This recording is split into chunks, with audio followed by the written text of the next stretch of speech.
Drogba indirdi ceza. Snyder. Snyder gol! Allah'ım gol!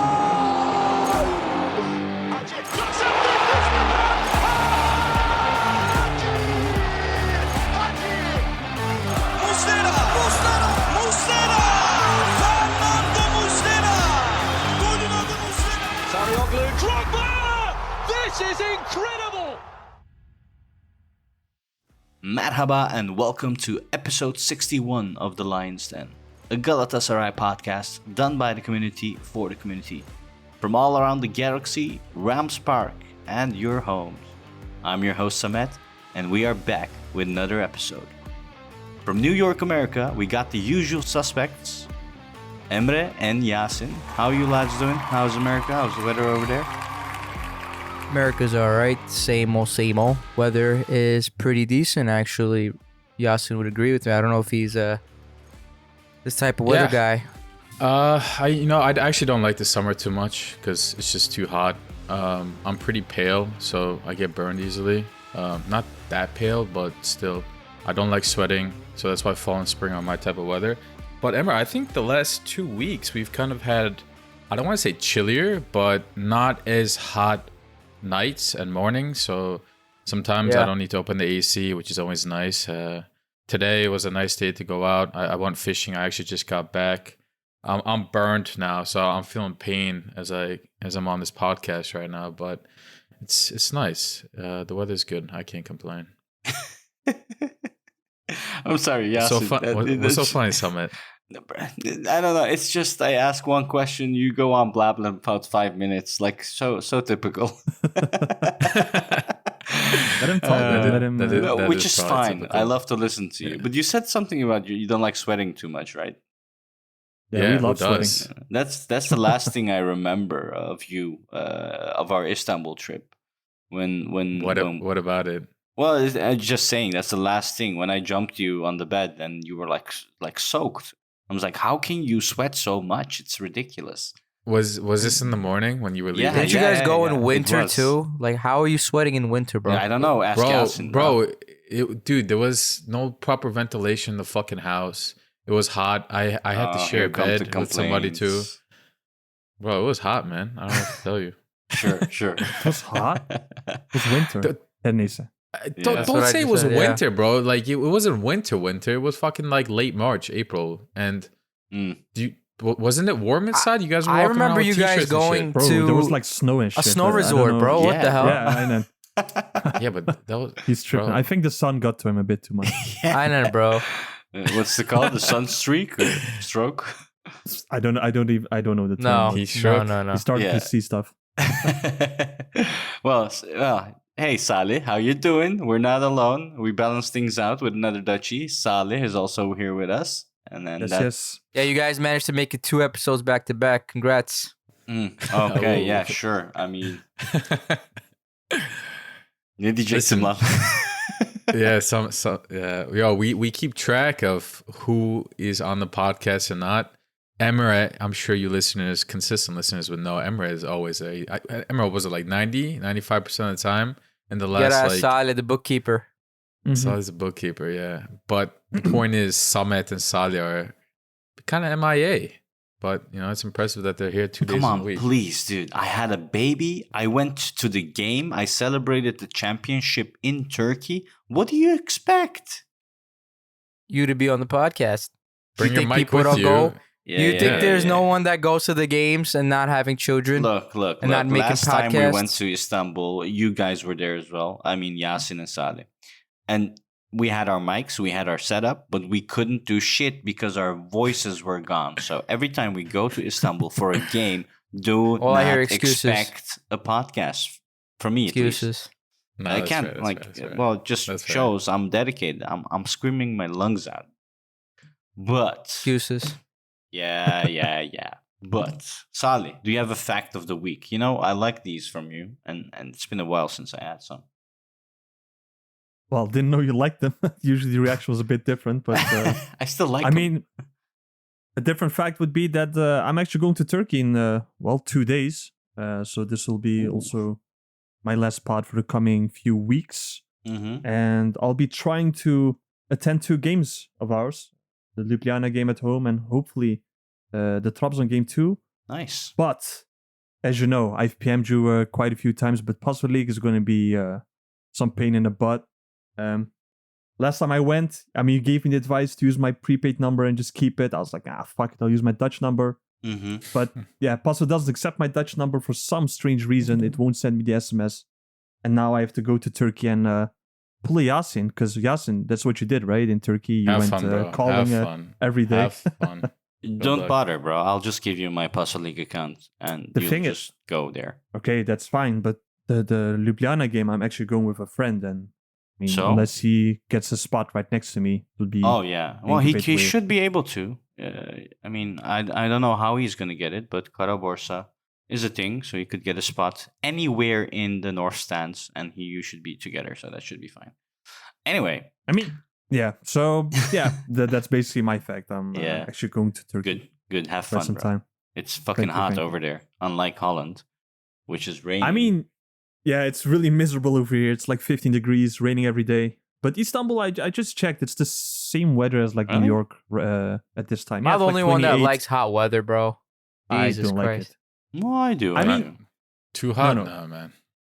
For me, it's more like I hate it when it's humid. I don't care too much if it's like hot or whatever, but when it's humid, that's Yeah. when I start to hate Yeah, it. that's why I hate Antalya. I never will go there. Antalya, because it's just Alanya, humid. Yeah. Yeah, wallah. Skip And that. It's not because my in-laws are there, but it's just I just don't like the weather. You just had to I don't clarify know. that. Yeah. Yeah, Yeah. like who needed that information, Samet? Yeah, you guys know. Anyway, I had a question before we go into Galatasaray news. Something I've been it's interesting because what do you do like in the shower? Do you clean your feet as well? This is so random. Bro, No, the no, most What random kind of fucking question is this, question. bro? I was just thinking about this and I needed to ask and like we don't speak to each other a lot aside from the podcast, so. Not as of late. Mm. No, I mean, you clean everything, right? Like, Yeah, I your mean, feet is you not take a excluded. shower, but do you like, you rub down every part of your body? No, I don't lift my feet and clean the bottom Yes. of it. That's what you're asking. I don't do Yes. that, admittedly. Oh, I do that. You do. And okay, Emre? I do that too. Okay, I think so it depends. can I think it agree that. depends. Like if it's Yasin. like a quick shower, I don't do that. Like I'll I do did it like not if I do it. And now I do it. It's such a game changer. I'm telling you, man. It's like you can feel like it's actually clean. Like normally I just like let the water drop down and do its thing, and then with a towel clean it off. But to the listeners as well, just try and do it. Like clean your feet every shower, and you'll notice the difference. Maybe I'm just a pig here that didn't do it, but Well, what else did you skip? What else did you skip besides your soles? And shit? yeah, well, I don't rub down my dick over there. I also have a feeling Samet's the type that during the winter will also like pee in the shower or something weird like What do you mean? You don't pee in the shower? I don't. All right, Galatasaray news. Let's go. Come on. All right. Yeah, since last episode, what happened? The very next day that we aired our episode, we got Mauro Icardi signing with Galatasaray. Finally, we got our love back. It wasn't a kiralık aşk, a loany spell. So he's gonna wear the number 9 for the new season. It's a 3-year contract. We paid Paris Saint-Germain 10 million euros of a transfer fee. And his salary is going to be, I believe it's 6 million euros yearly salary. Yes. Net. Exactly. Plus 4 million from sponsors. Yeah, well, these are the cup figures from the sponsors not mentioned. But still, it's a big reduction in terms of what he could have gotten from the Arabs. So, yeah, Okay. I think we're all happy. What do you mean, okay? I don't know the way you just said the Arabs. No, The American accent with it as well. No bad intention here. No racism. It's I just thought of like Emre every time he says Al Tawoon. Altoon. He says like a dumbass. I get Like inbred redneck. Altoon. yeah. Anyway, We ain't going there anymore. It's been a week Guys, since we celebrated. Serious question. Like, let's seriously think about this. Did you guys expect Icardi to come back? Yes. Like, season finished. He had an excellent season. Shit ton of goals, shit ton of assists.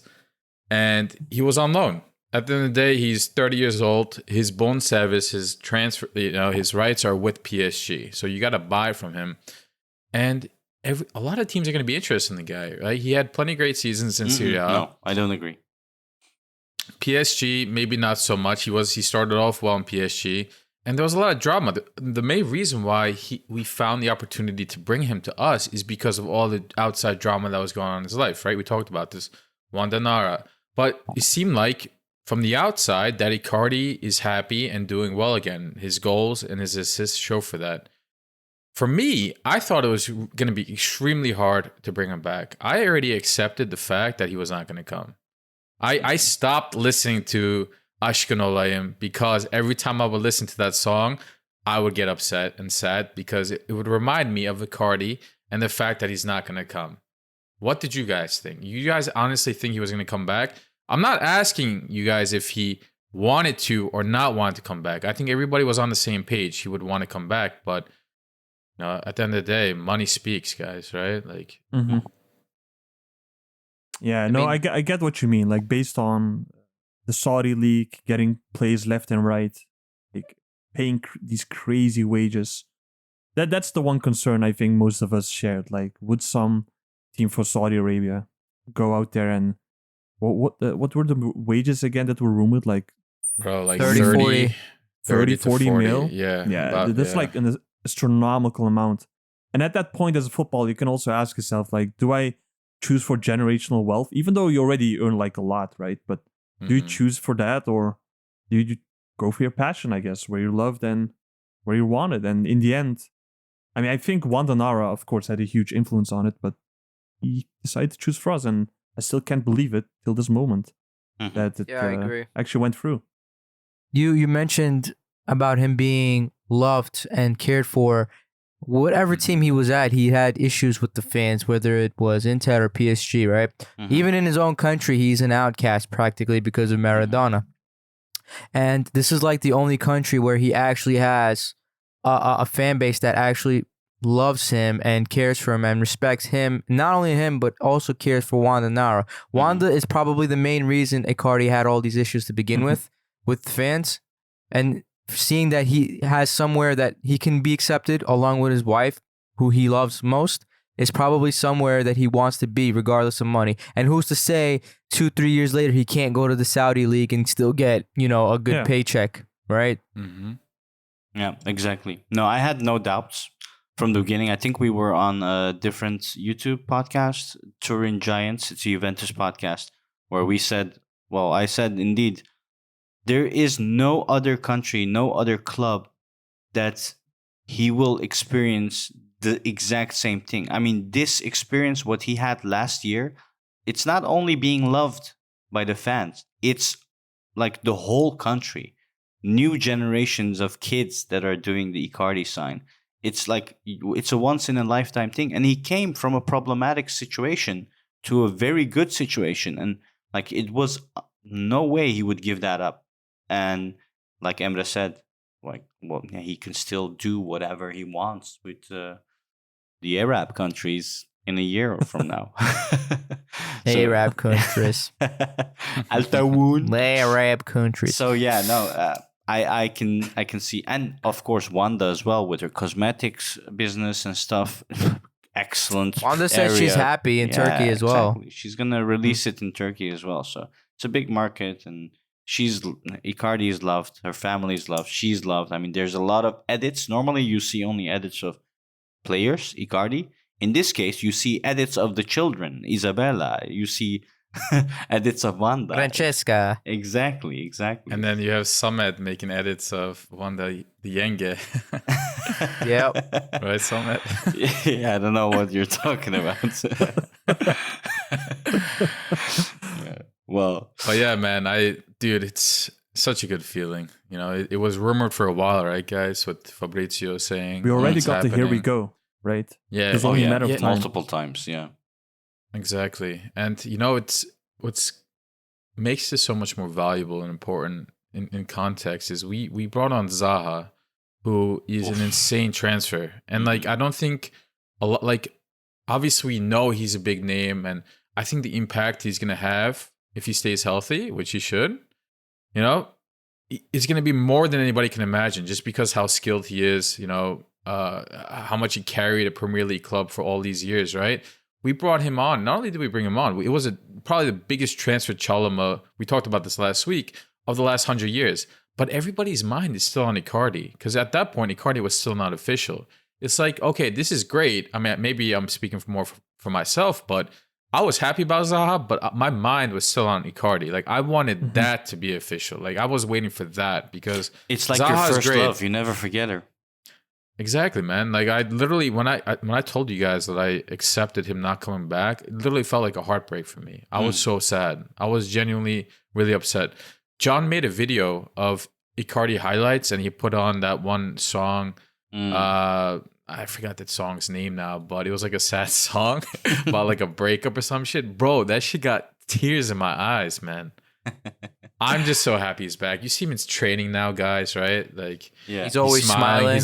He's laughing with everybody. It's like he never left. That is incredible. I love that. I think in a few years from now, probably if people are gonna ask like, what made you fall in love with Galatasaray, and people will answer Icardi. I'm pretty sure that will be the case in the future. Which actually, that's a good question. What made you guys fall in love with Galatasaray, or which player? IG. That's so deep. Came out of For me, it nowhere. was IG. That's the oldest game I remember, man. I remember when he had his goal against Monaco. It's like if you called a cab from that area where he shot, it would cost you like 400 liras. You guys remember when he had that long range shot from the left side of the field against Monaco? That game I remember like it was yesterday, man. What That's about the you game guys? that like solidified me to Galatasaray. Yasin? Cool. For me, man, growing up, I didn't watch Galatasaray like to that consistently. I was always busy with school, and I was playing soccer too on 2 or 3 different teams at once. So if I was watching soccer, it was mostly the Premier League, because that's what a lot of my friends and my teammates were watching as well here in America. So like Galatasaray was like a side thing. Like, okay, maybe my dad was watching it, maybe some family, some relatives, my inishte who was very close to me would watch Beşiktaş.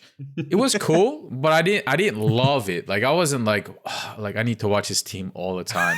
It wasn't until Galatasaray played Fenerbahçe in that like super finale thing that they did in like 2011 when we played in Kadıköy and we lifted the trophy there. Yeah. That game I put on, like there was a lot of hype about it, obviously. I was like, like I'm a Galatasaray, I'll watch this. Like it's on TV.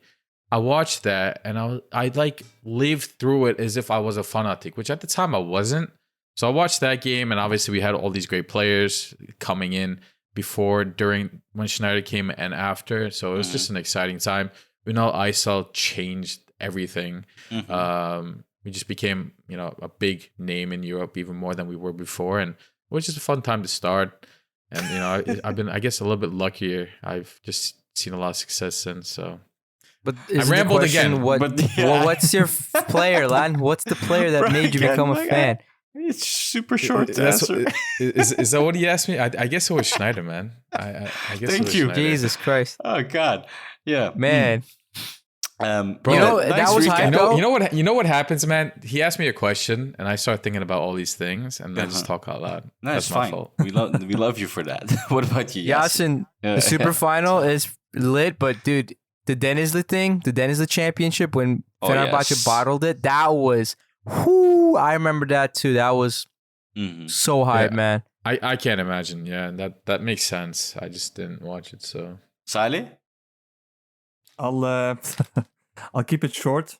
For me, it was actually the same era as Yasin, I would say. When I was younger, I mean, of course, like father, etc., supported, but I just watched along more so than I really like fanatically watched it.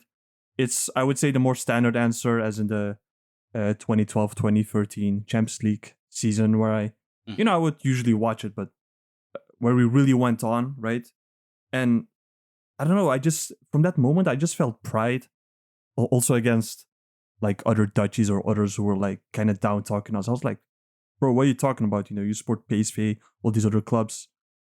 I just felt pride at that moment. And from that moment onward, I started supporting it more fanatically. Mhm. Till this Player, day. Olam, player. Player, You guys again. are not answering the question. Jesus Christ. Well, being from Netherlands, of course, that's be Snyder, right? So Actually, Dutchie. I was not happy when Snyder came. Yeah, I've The said system. this Geldi before. baklavacı. Yeah, it's the system. The 4-4-2 system completely changed from a team play to a more individual play, which means Snyder shined and Drogba shined, but the team didn't shine as much before. But anyway, for me, What about you, La? which player? I think it has to be Daddy Cool, Nonda. These Oh, Harry Kewell. and the reason for that is like I used to like. Of course, we're born Galatasaray, but like that's around the time when I became like super fanatic and like had that pride as well, watching the games, seeing Arda Turan Right. play with Lincoln. And I remember so clearly. I was in Turkey somewhere. I was pretty young, and I was watching a game with the Moore jerseys. The what do you call Moore? The Purple. purple, exactly. I know. But yeah, that was the era, man. And after that, like the worst era with the bum, Barış Özbek and stuff like that, even made me love Gala even more. I don't know why, but yeah. So you guys are saying things like, when did you become a fanatic? Not when you became a Galatasaray fan. Like, I'm like younger than you, Samet, and Yasin's 1 year younger than me, right? But I didn't actually. I became a fanatic, like you said, probably around when they were playing. Because I like skipped a little bit of Galatasaray. And then when they were in the Champions League with Drogba and Snyder, that's when I picked up again. Ah, okay. Yeah, the Selçuk, But yeah, Felipe Melo. the Selçuk, dude, that was 4-4-2 so hype. diamond. That was like insane, man. I know. Like even today, even though we have a killer squad on paper, that team was something different in terms of like it's all green lines in FIFA, and we don't. We Necati need Ateş that. was mentioning that. He was saying that the team didn't have superstars, but the team had a lot of chemistry and work rate. Exactly. And the thing was, even the subs coming in would do amazing, and they like, I don't know, man, something else. I'm hoping for that again. I'm hoping. For that. And I think that's a good point, Samet. I think we are kind of entering a similar phase, right? Last year we brought on, we went through a lot of changes. The coach changed, the United changed, and a lot of players came in and came out. I think we're in a similar time period where a lot of fans that maybe were not following the last 5, 6, 7 years, that were Galatasaray fans on the side, now have a lot of intent, maybe motivation to get back into becoming a fanatic Galatasaraylı. And that's huge for us, right? That means more younger people are going to talk about Galatasaray. They're going to talk about with their friends, their foreign friends, if they live abroad.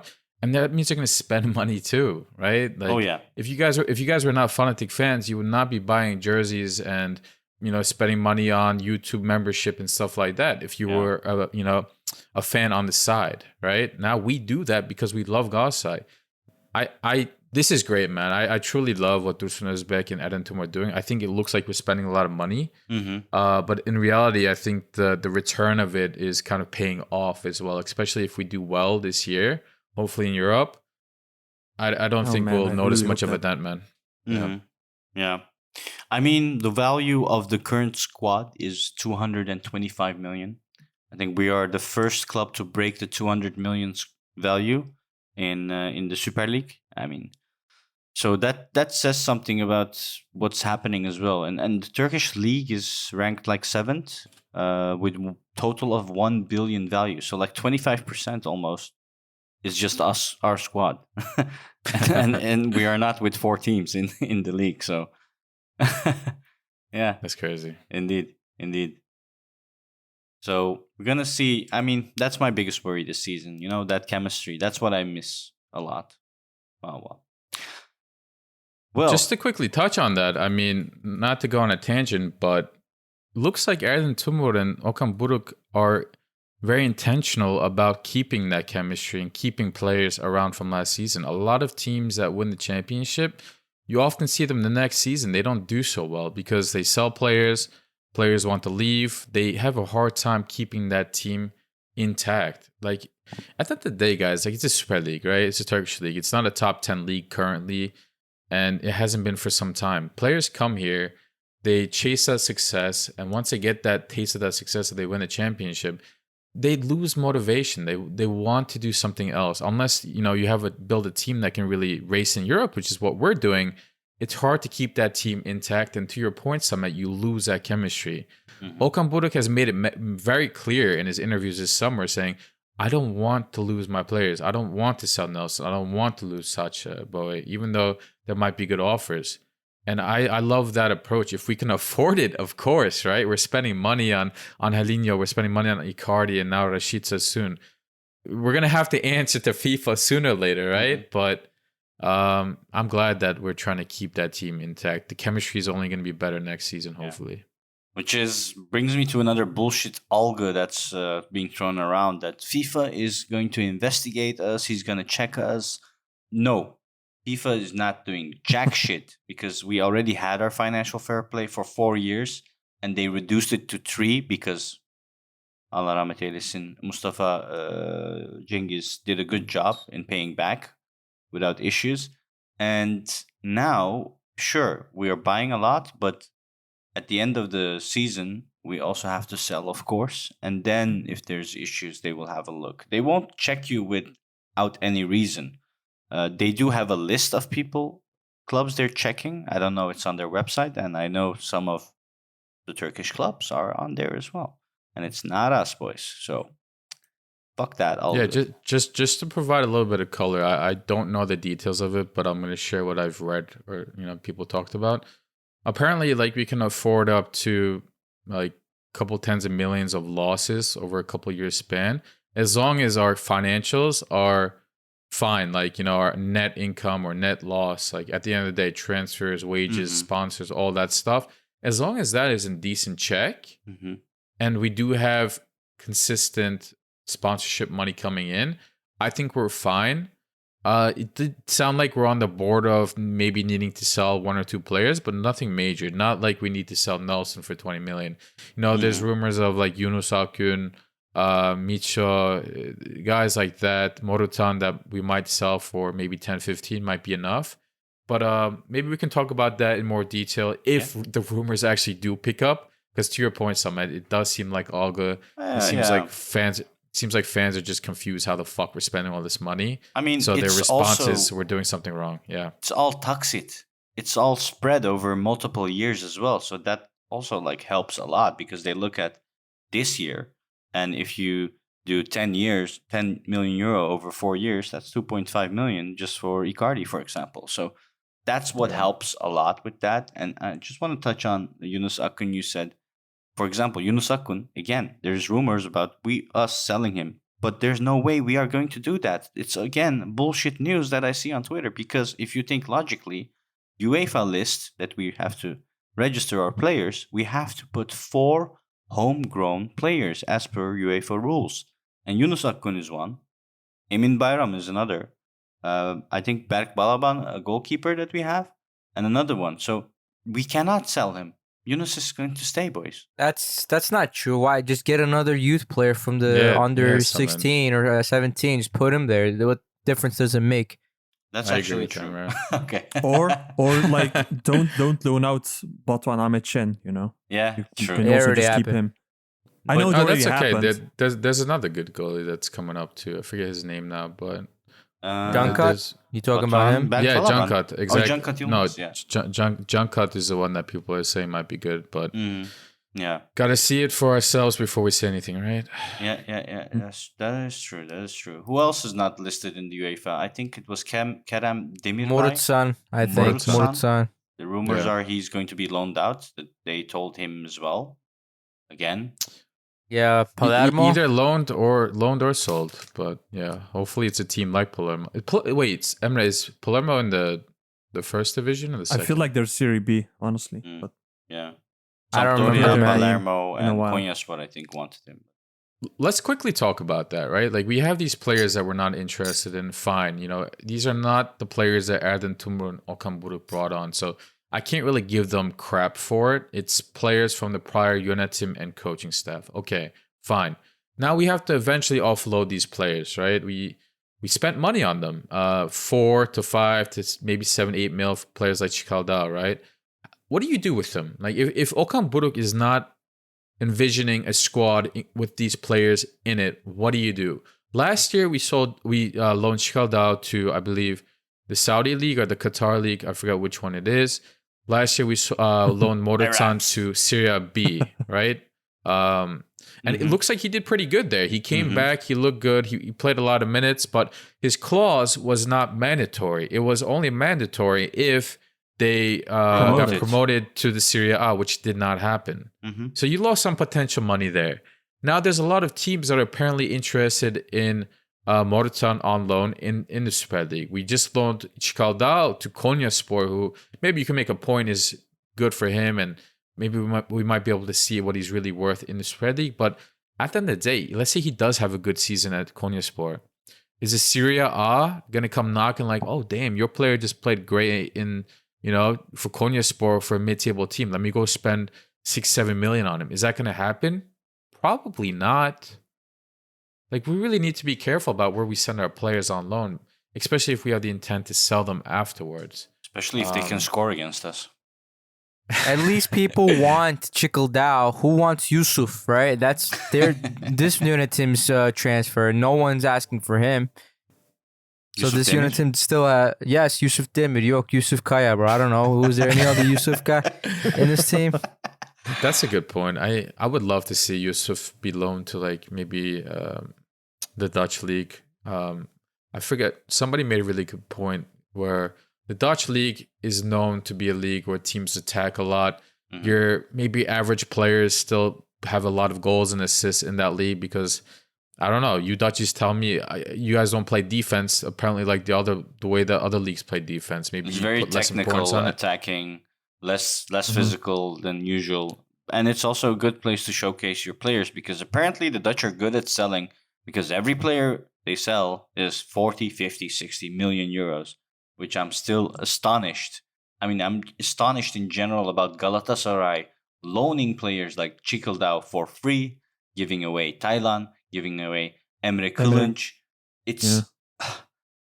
It's nice that we're buying, Charity. but come on. Can't you sell anything, man?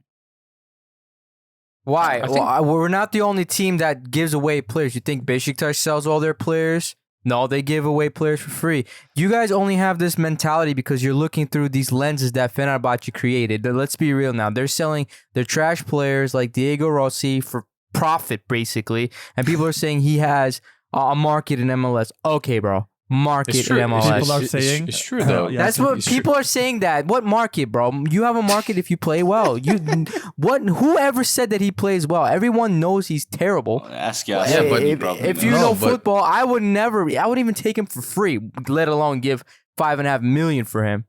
Diego Rossi what I mean? was the best player, like rated best player in MLS before Fenerbahçe bought him, right?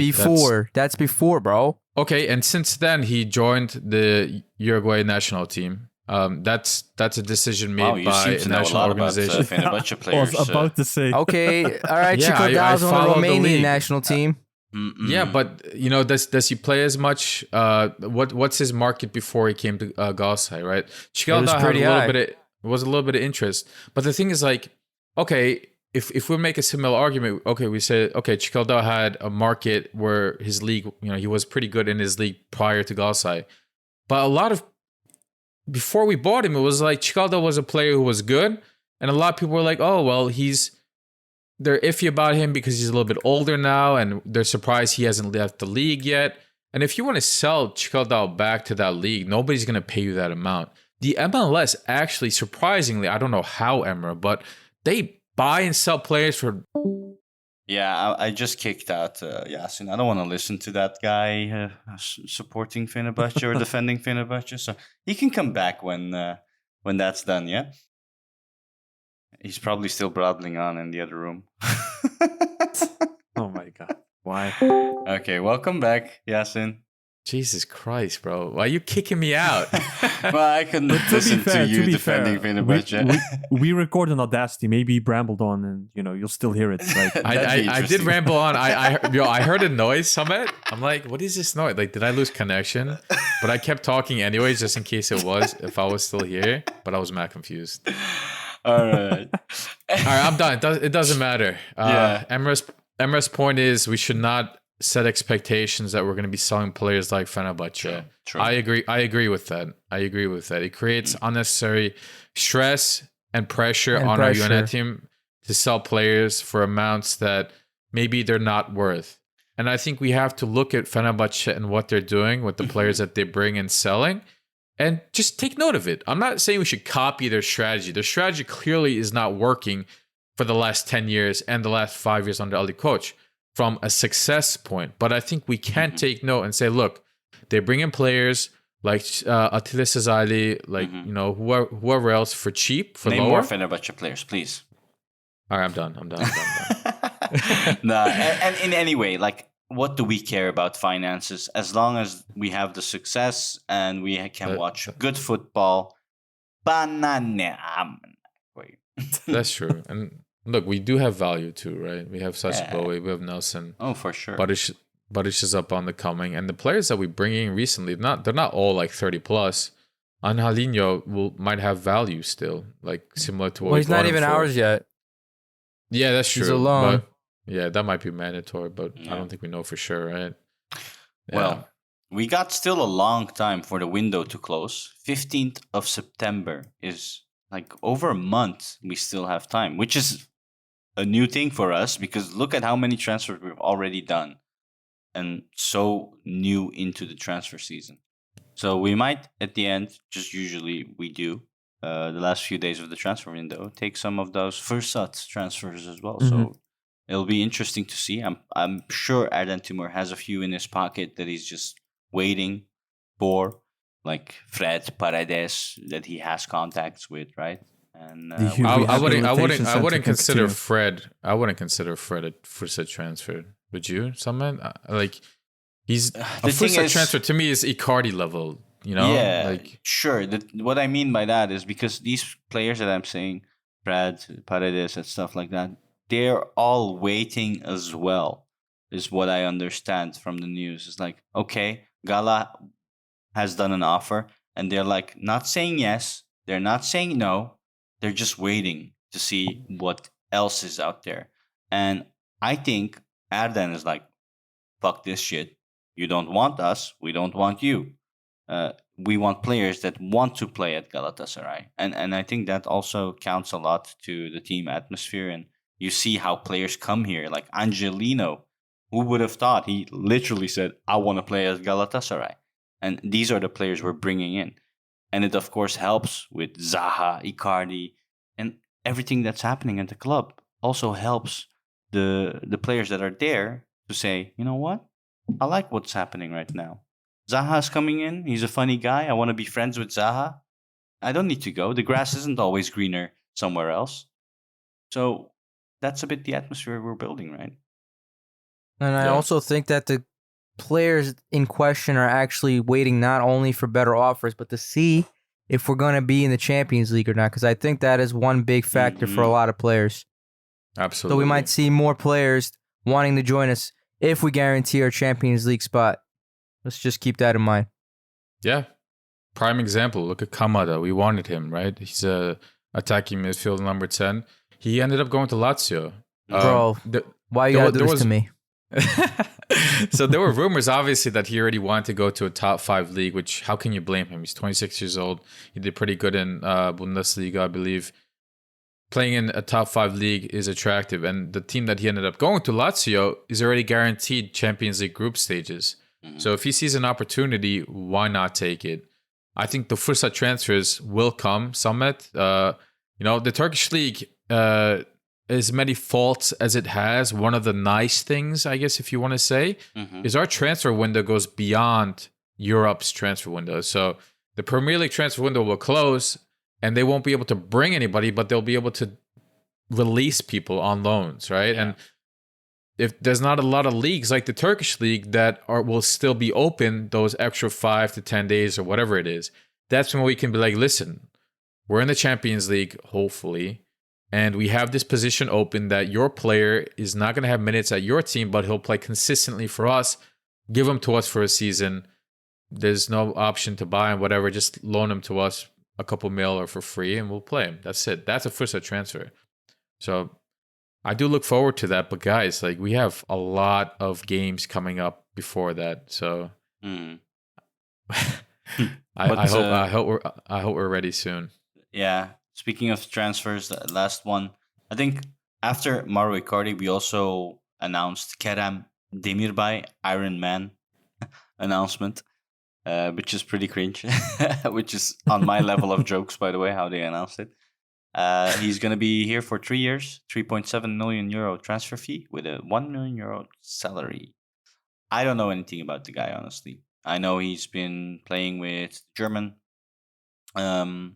national team football, and he's been very good before Bayer Leverkusen, and that they transferred him for, what was it, 32 million euros ish. Yeah. So pretty interesting to see. He's also not in the UEFA list registration because apparently he came with an injury. So that's going to be interesting to see what happens there as well. But all in all, 30 years old, not a big fee for someone to fill in the Turkish quota because he still is eligible as a Turk. Yeah, it doesn't seem like a bad transfer. Mm-hmm. Like you said, fills in a foreign spot and can be a replacement, or not a replacement, but a step in for Sergio Oliveira in the league. Yeah. You know, because his form right now is kind of trash. He's still on holidays, dude. Really. On the field, yeah, he's on holiday. He's just sitting back and watching. Off the But field we'll get as more well. on that later. Yeah. I mean, Yeah. I've been watching Instagram closely, and Mertens and Oliveira, I see them drinking wine on the beach, partying a lot of the time. But Mertens is just something else. Well, we'll get to that. So yeah. Did you guys have any other news? Outgoing players? Did we have more outgoing players? Nope. I think I think Atalay Not that I Babacan. can think of, or Akira. Atalay Babacan. We didn't renew his contract. what? The one and only. Wasn't he loaned out to, was it Samsunspor or something like that, Babajan? It's been loaned out like pretty much Many times. all the time. yeah. Golden generation. Talent. Boluspor it was, yeah. But no, as far as I know, like, he just left the club, right? I don't think we loaned him. No, he's gone. Yeah, he's gone. Yeah, he's gone. Okay. Yeah, But, well, he was yeah. okay. We've seen nothing really. Yeah. He's 23. He hasn't still shown it. He still like physically looks a bit like an 18-year-old. Yeah, I think Bartu Elmas was the better one out of the two, right? Yeah. Yeah. I know. That's what I remember. Which Well, apparently the Bartu's other guy a little bit used to be a younger, cunt. but Yeah.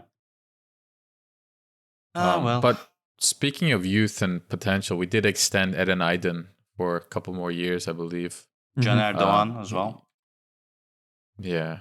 But Eden Aydin, I think, is a little bit more of a Known one. promising player. Yeah. Mhm. Yeah. So that's good. I was know worried that Caner we were going to lose him for free. because he follows on on Twitter. That's the reason. That's Yeah. Anyway, I think that's it. We can probably move on. I just want to quickly add, like, I don't know a lot about Kerem Demirbay either, so I'm not going to pretend like I do. But he does provide a lot of flexibility for our number 8 and 10 role. I think Emre just mentioned Sergio, but he'll be potential backup for Mertens as well. Maybe he might play ahead of Mertens sometimes, because this 3 Turkish rule on the field during the Super League season is going to be tough for Okan Buruk, and to have an extra player that plays a different role is huge for us, because we had Berkan already. We have Berkan for like that CDM 8 type role. We have Barış for the wings. We have Kazımcan for the left back position. We have Emin Bayram and Kaan Ayhan for center back. And again, CDM and right back. I guess, is a jack of all trades. Maybe not the best at either one of them, but he can still play multiple positions. And now we finally have a number 10 type role. Maybe you could argue to me that Yunus Akgün can play number 10. I'm not convinced for the many years that we've been watching him to say that he is a good backup 10.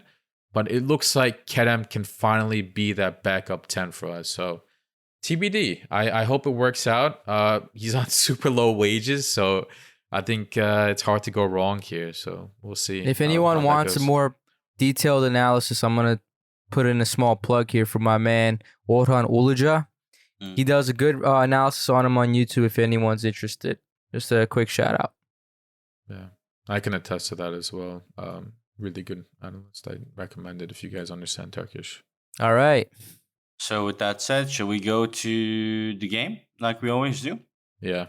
Yes. Where is Coach Canada to announce that game? All right. As many of you guys know, we drew against Zalgiris away. Pretty bad display. Well, that display repeated itself again at home with the only goal from Mertens was a super shot from Mertens.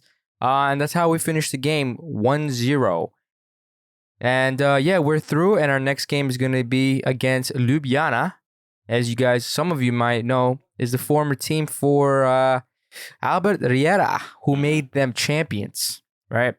So with this game was a bit of a touch and go, honestly. Throughout the whole game, I thought we were going to be dominant in the beginning, but turns out we were just like playing the same game essentially in the previous fixture. Zalgiris was just, how do I put this? They're disciplined as hell for a team that is so low on the rankings. Like, you wouldn't expect them to be this disciplined. I think they're punching above their weight, and we are punching below our weight. That's basically what I can say about this game so far. But, so any of you have any thoughts before Yeah, I go more into detail? had no intention about changing our gameplay, which is something I like. You know how I always said on the podcast, I just want us to play our game and not adapt to the opponent. Okan was pretty clear in the post-match interviews about taking this home and being more focused, playing our game, not letting them through the defense, being more focused on the defense. And that's exactly what happened. Was it a good game? Was it enough? No. No, not at all. But did we give them opportunities? One, maybe two. But that's all, I would say. Not a lot of opportunities, in my opinion. They were dangerous opportunities, so I mean, Yes. Yeah, sure. you only need one to score, and they had two very good opportunities. I to mean, score. they're going to be dangerous opportunities if your whole team is on their half, of course. But the importance is to, stop those. Yeah, there was one against Muslera, indeed, that he saved. And I think another one that what was it, Osawi or Oyawusi. Oyawusi. Oyawusi. Oyawusi. Thank God he missed those big chances. But Because that's what you call a Cosma, bro. By the Yeah, way, like I know. he's a definition of a Cosma. Speed merchant, bro. That's what he was essentially. That's all he had was speed. He's like the Usain Bolt of the world, but he cannot shoot to save his life. That's I can't, literally blame what they them. did. What else? I Can don't they blame do, them. right? That's Yeah, what else can that's they what do? I'm saying. Disciplined, right? Because we scored that goal. You expect, oh wait, they got to open up a little bit more now. Nope. They sit back Yes. with 10 men I know. behind that box and just left Oyawusi and just kept trying ball after ball to like get him through the like back line. That's all they did. So And of course we struggled a little bit, huh? did we have a lot of opportunities? Not as No, many as that's I the would've funny liked. part. You know, we had more opportunities away than we did at home. Yeah, That's sad. Yeah. I don't like that. I Go ahead, hate Salih. the fact that a banger from the corner to Mertens, banger from Mertens into the goal, was how we won the game.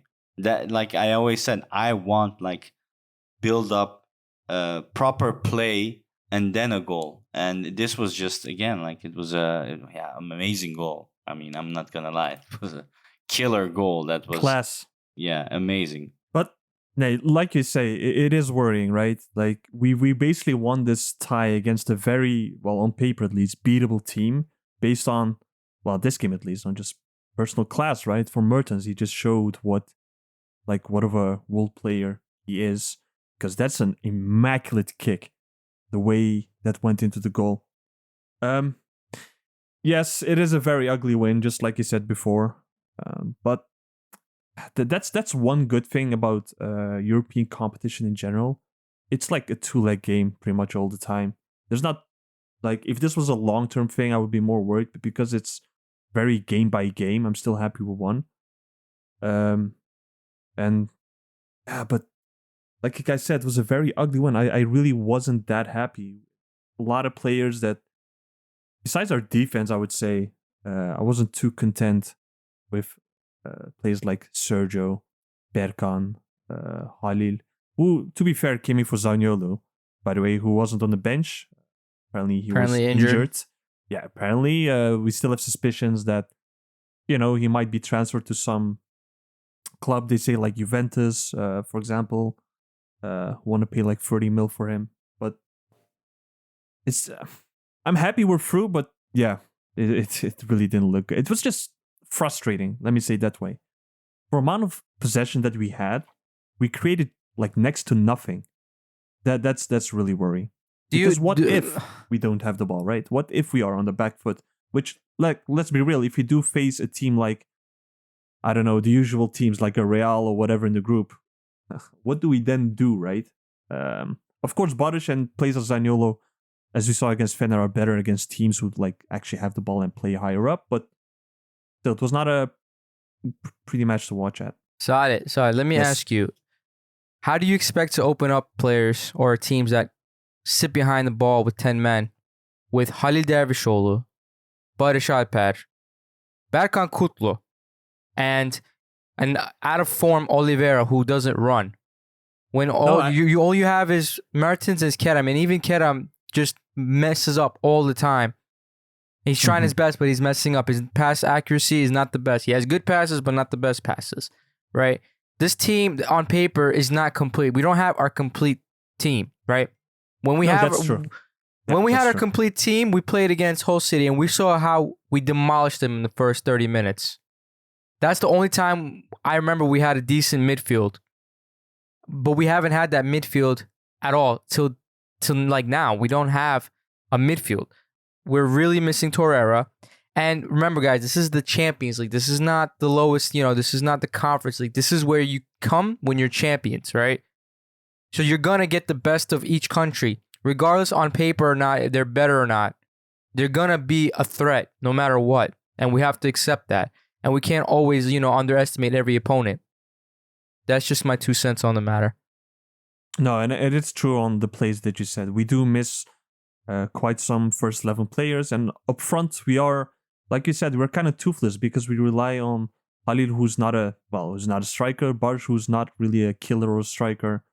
Like, we have a lot of forwards, but no one who is that guy that will, net it that chance, which, for most plays will be hard to score. But for someone like Icardi, based on his class and skills that he has, would be able to net in. Bro, and that's why I'd only mentioned it, that's why I'd only finished 1-0. Very scrapey, but yeah, we got through. That's the important part in these games. Yeah, Samet, your favorite player, Halil, what do you think about him so far? Oh, come on. You remember that transfer Ismail Köybaşı did to Trabzonspor? And I think it was the president. Yeah. What's his name again?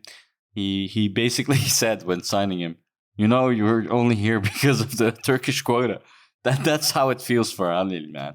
It's just ridiculous, honestly. I don't know how to use him. I mean, maybe he might do well with a proper Icardi in front of him, but I don't like him at all. I don't know.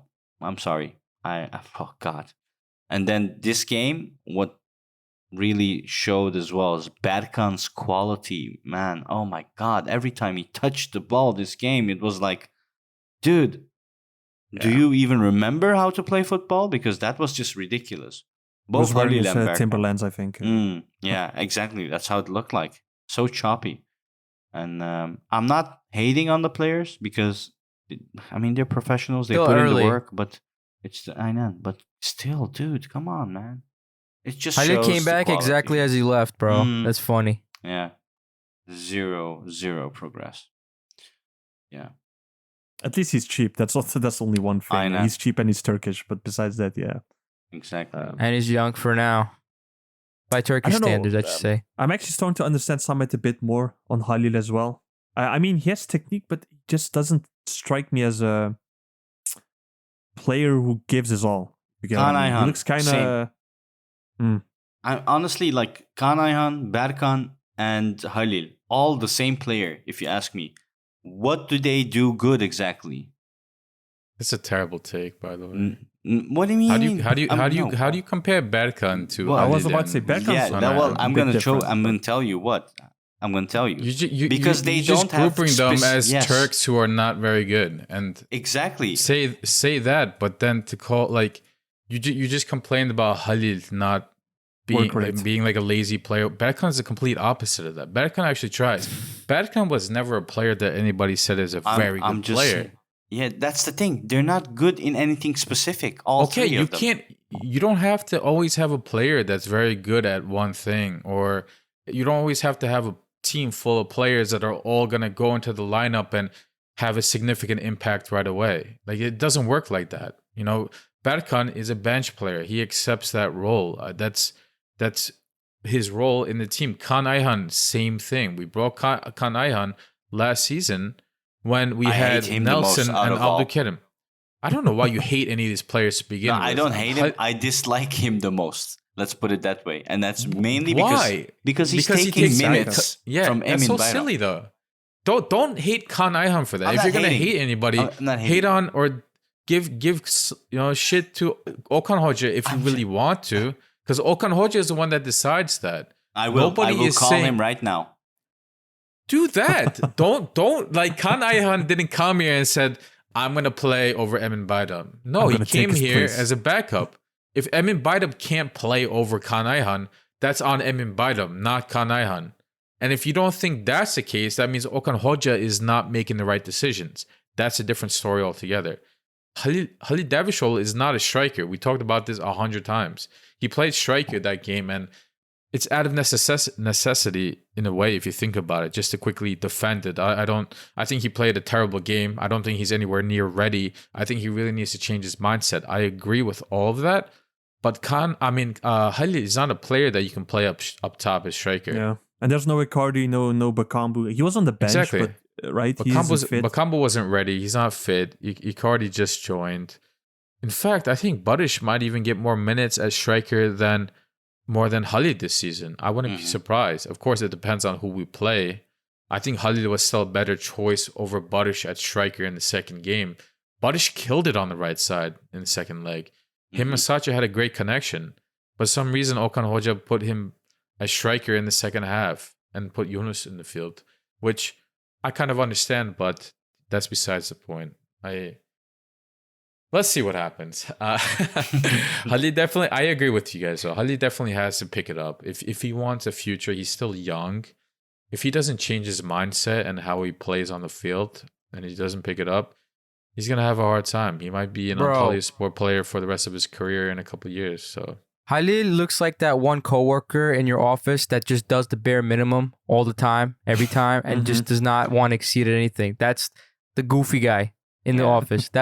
He's never. I don't think this is about the maximum that he'll give. I hope he proves me wrong, but You remember they did like questions to the team members, like who's the most lazy, who's the most late, and yeah, it's always Halil. yeah, and exactly they need to redo it this season. Let's see if anything changed there. Yeah, Curious.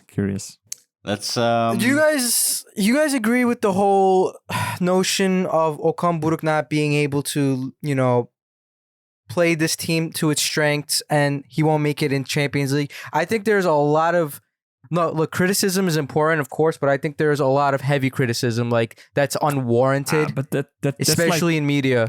that's bizim millet. Like No, That's just bro. how we are. Look, no, this is excessive, bro. Where people are already calling for his resignation after What? 2 games, bro. yeah, bro. Yeah, but it's- that's true. Isn't it the but that- contrary?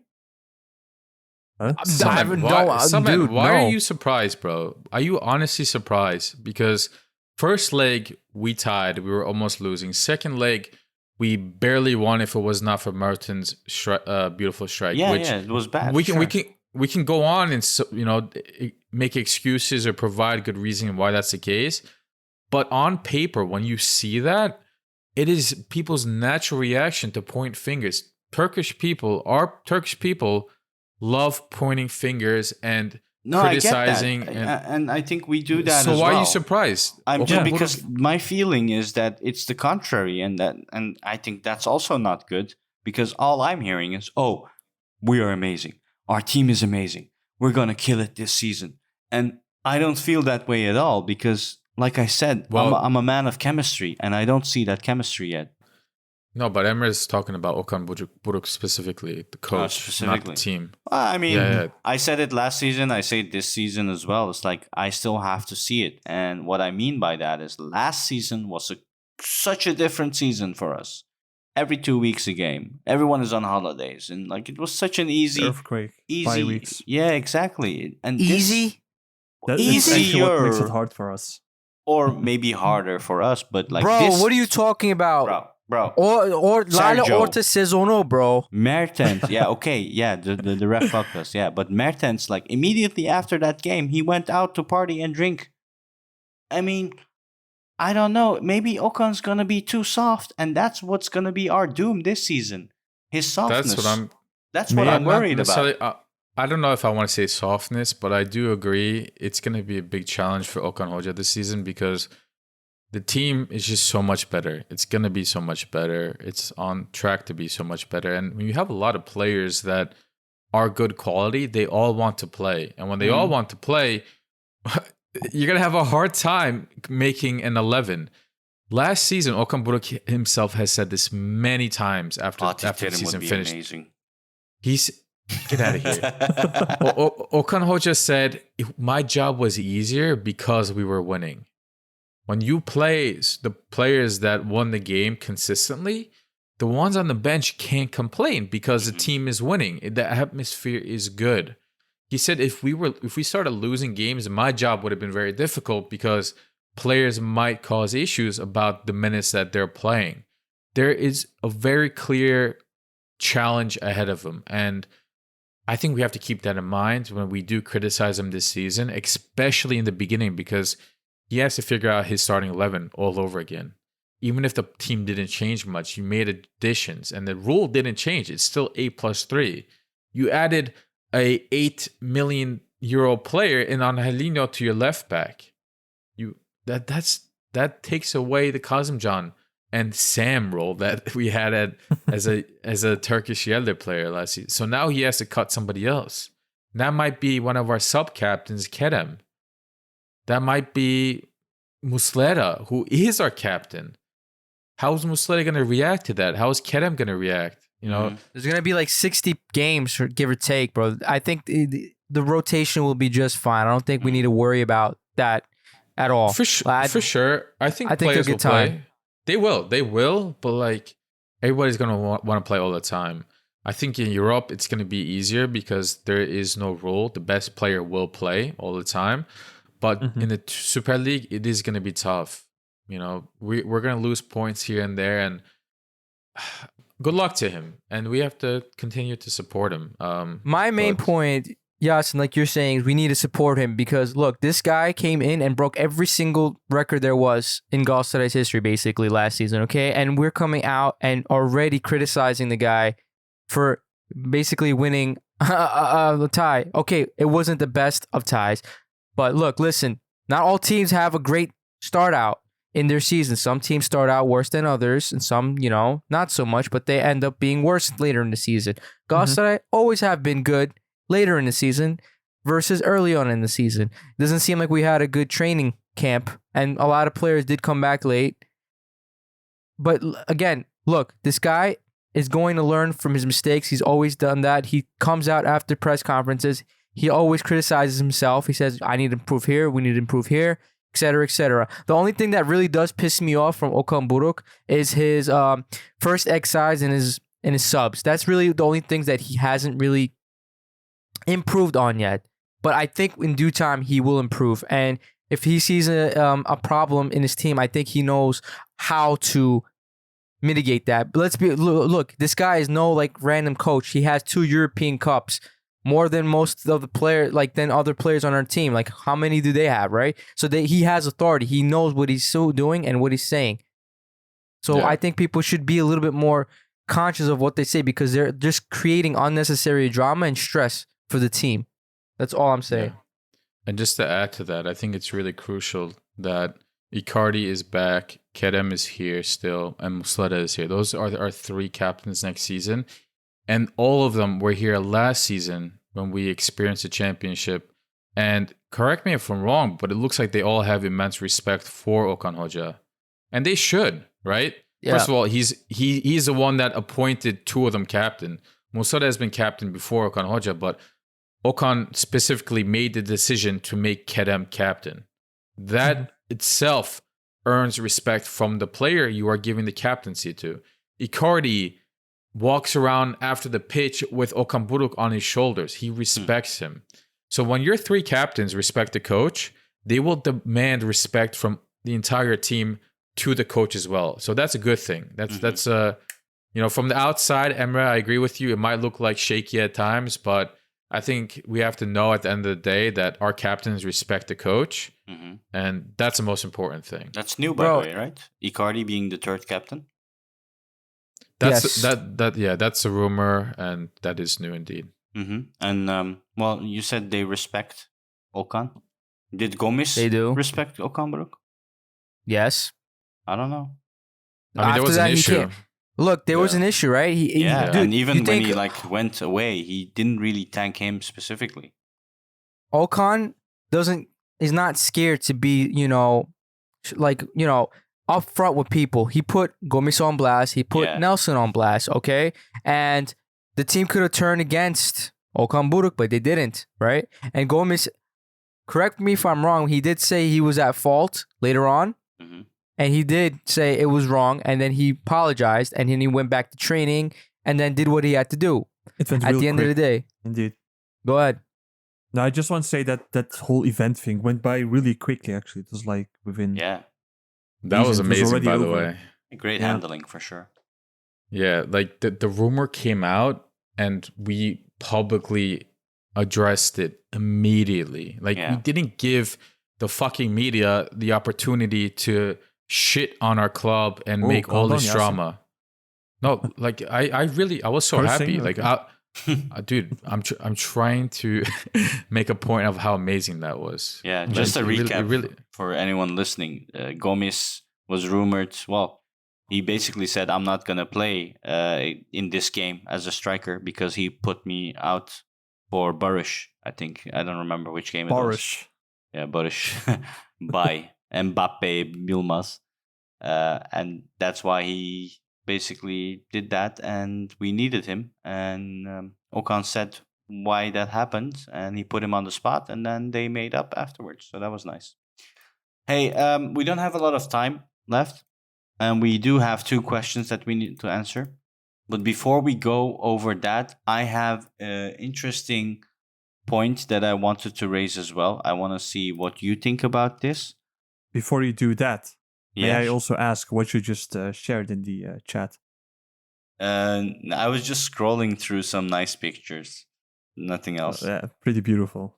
I know, right? Nice amazing. Landscape. Yeah, like I love those type of watermelons.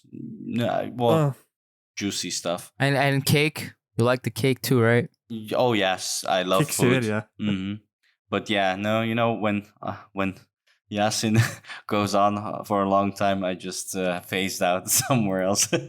Anyway, yeah, I'll send you the link later. Yeah, what I wanted to say, boys, was Juan Mata. When Mertens scored the goal, he did like a golfing celebration. And that was shout out to Juan Mata, because Juan Mata texted him and said, "You're going to score a goal, and when you do, you have to dedicate it to me." And the interesting part is also in that same text, you see before that Dries Mertens says, "We said that they have to pay, so don't worry. They said they will." And Juan Mata said, "Haha, okay, thank you. Good luck tomorrow. You will score and dedicate it to me." And there's been rumors that he's not being paid. And I actually think that's true because initially when I saw that message, I was like, oh, maybe it's because of the Zalgiris tie. And Mertens is saying to Juan Mata, don't worry, we said they have to pay. And then if that's the case, then they said they will doesn't make any sense. So if he owes money, that makes more sense. So in my opinion, based off that, of logical deduction, Juan Mata is still owed money from Galatasaray. And there were also news out that he actually donated what he should have received from Gala to earthquake victims, but it seems that's not the case and he's still waiting for his money.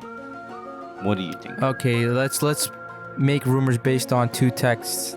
Sounds good, bro. So silly. Samet sounds like the media right now. Yeah. Bro, the UFO music is not for nothing, man. No, not the normal media, by the way. The fucking media. The Fenerbahce media. All right. Shall I then go to the questions? Samet loves these things. I mean, maybe Samet, but it doesn't matter. Like, Mertens himself said, don't worry. So if he's not worrying, why are we worrying? You know? Yeah, it just shows. I hate to see that people are still not getting paid. If that's true, of course. It is. Come on. We don't know. It's the way. Bro, we have all this money coming in from sponsors and stuff, and yeah, like they'll get paid. We just paid what's his name, Omar, or we're gonna pay Omar. We just paid Torrent apparently. Like we're paying these people the money that they're owed. Like why would we not? Then you're really risking it with UEFA and FIFA, whatever it is. Why would we do that? That's so stupid. No, I'm not saying. I'm just saying there is a situation where people are still not paid. They will based be on a text message. Yeah. Okay. God damn, we have to pay Torrent. That sentence just kills me inside. All right, one of you take the 2 questions then. Let's go to the listener questions. Okay, I'll do it. All right, from Twitter, from Fatih Fatah, at Fatih_Fatah. He says, thoughts on Mortsan not even being included in the upcoming Champions League roster? He was a standout in preseason and in the previous qualifiers, in my opinion. No way he's worse than Yunus, and I think he's a great player that can create and utilize when teams close up or sit back. Well, if I can take this quickly. Well, I'm not sure we can make a good case for someone when they do great in preseason, because last year the preseason king was Yunus, and we saw how he performed in the regular games. For example, we saw Bakambu, right? Everyone was going crazy over Bakambu because he did a little 1-2s and Chalums, and then and a back heel pass to Kerem. Like, oh, he's gonna slay, yeah, King, go. But then he ended up being terrible in the Champions League game. I don't think preseason is enough when the coach is there and like he sees and interacts with these players all the time, so he knows better. Morutsan might be on the outside good at some things, but there's some other things that might not be clicking with him that the coach wants him to do. Like, for example, Kerem, right? Everyone loves Kerem. Even, the Torrent, the Chaiji was saying he's one of his best players because he followed exactly what Torrent wanted him to do to a T. And Morutsan just might not be the player that Kerem is, for example, right? He doesn't follow directions. He might be missing something that the coach is looking for. That's why he might be playing Yunus. I don't know what you guys' thoughts are. Yeah, well, given quick summary, it's basically just a bir bildiği vardır, right? Like, there's probably something that we just don't know of, being the reason why Morutsan isn't being played. Like, I also have that mentality of, if he's really that good or that much better, why would he not play him, right? There's no real reason, I would say, to not play him. The coach wants to win, not lose. Yeah, exactly. And it's also not like, just like we said before, right? We're not a good selling club. It's not that he doesn't want to play in case to like prevent some kind of big injury. Maybe that could be reason to only pay 10 minutes or so. But that's also not the case because, we can't sell. He's going to be here unless someone wants to loan him for like a ridiculously low amount.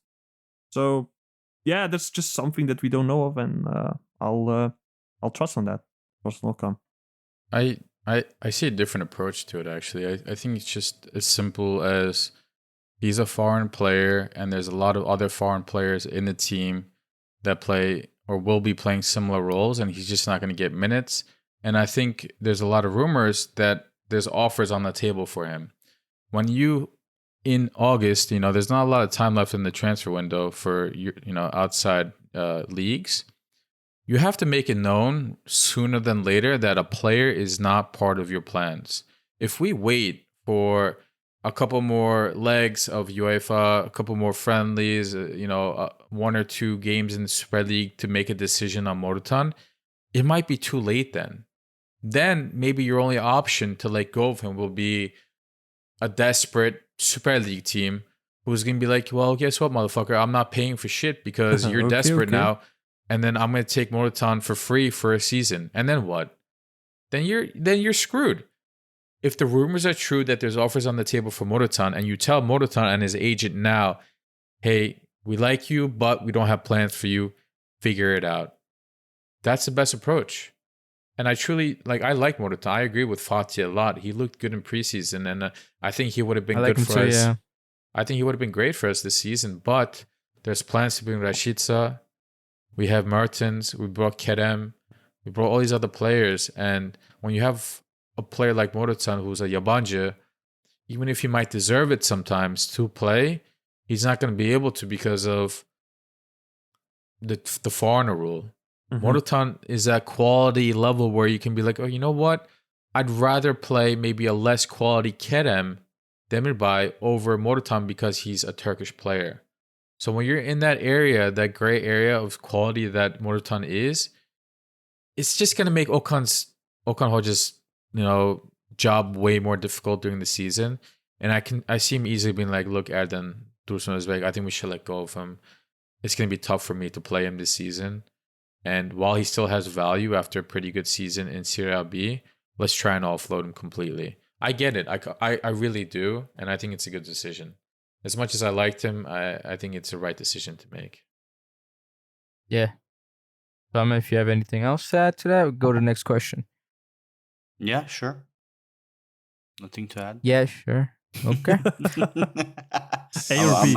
Yes. We know what Samet's doing. He's scrolling again. To some landscapes. All right, last question from Harun Bakımlı. He's a very Bakımlı person. At Harun _ Bakımlı on Twitter. Here, let me take dad this jokes. one then. Okay, go ahead. No, ask the question. I'll answer. All right. Well, let's discuss the possible formation starting 11 that will be used in the away game for Ljubljana and which player can be the difference maker for the first game. Sure. Let's start because we can deduct that from the list that was given to UEFA, right? And what we see, obviously, Muslera is going to be on the goal. His replacement is going to be Günay Güvenç. And Berk Balaban has also been taken in that list. So we got 3 goalies. And the defense going to be standard Angelino on the left. We got exactly same, right? Abdul Kerim Bardakçı. And then Nelson and Boe, exactly the same. So that's not going to change. We're going to have, of course, in the spares, reserves, Dubois and Kaan Ayhan. And my boy, Emin Bayram, is also going to be there. And in the midfield. Now, that's the important part, right? And here we only have like Micho, Berkan, Oliveira, and Torreira. Obviously, a fit Torreira is going to be there no matter what. And then from the other 3, we're going to see Oliveira again. But Okan might surprise us and say, you know what? Sergio, you've been so on holiday. You've been drinking a lot again, like the last game against Fenerbahce. So I'm going to put... who did we put against Fenerbahce there? Berkan, right? So Berkan and Oliveira. It was them 2.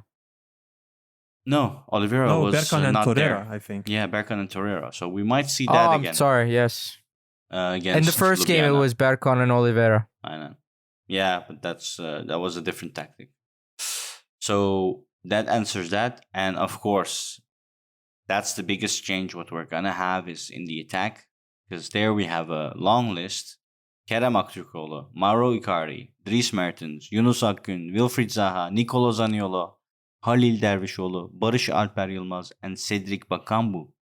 And we can only pick 3. And it's going to be likely Kerem, Icardi, and Zaha. So Do you think they'll start? thinking a 4-3-3. Okay. No. I mean, he asked for a possible formation or starting 11, and in my opinion, I don't really think in the first away game, because that's what we'll play first, right? We'll play away to Ljubljana. I don't think Icardi nor Zaha will start right away. You I think? think, I mean, they've been like True. injured / not fit, Yeah. right? I think they'll play, but like just like how Morutan or other plays, like the last 10 minutes or so, maybe a bit earlier if you really like somehow screwed up and are like, I don't know, 2-0 behind, which I don't expect. But I don't think they'll start. The only question that I just have is whether Zaniolo will be back, like squad, like how minor or big is his injury. And also Bakambu has now played one game, although he didn't look very good at all. Will he start? Because without him, we don't, really have a striker, right? Icardi probably will be on the bench, so that's what I'm just more so wondering. Will Bakambu actually start? Yes or no? That's yeah. Well, what would you guys expect actually? Because backline, as you said, is already set.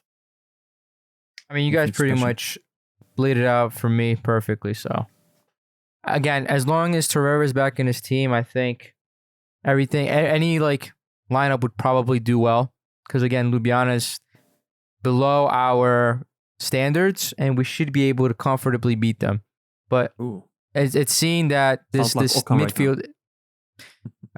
Yeah, I mean, look, I honestly think, hopefully this isn't karma, but I think we'll have a slightly easier time against Ljubljana than Zalgiris, because I actually looked at Ljubljana and they got through by some miracle corners, right?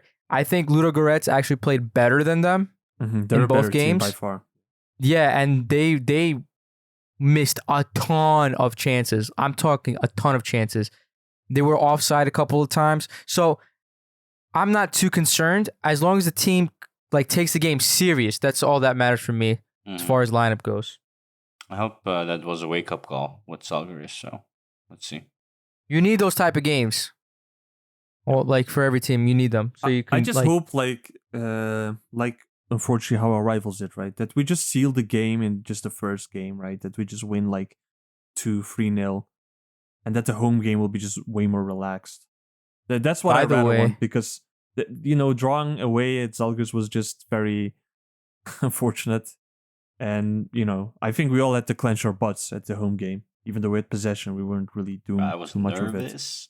Yes, because imagine like being eliminated already against Zalgiris with all the plays that we got. Even though they didn't play, still would have looked really bad.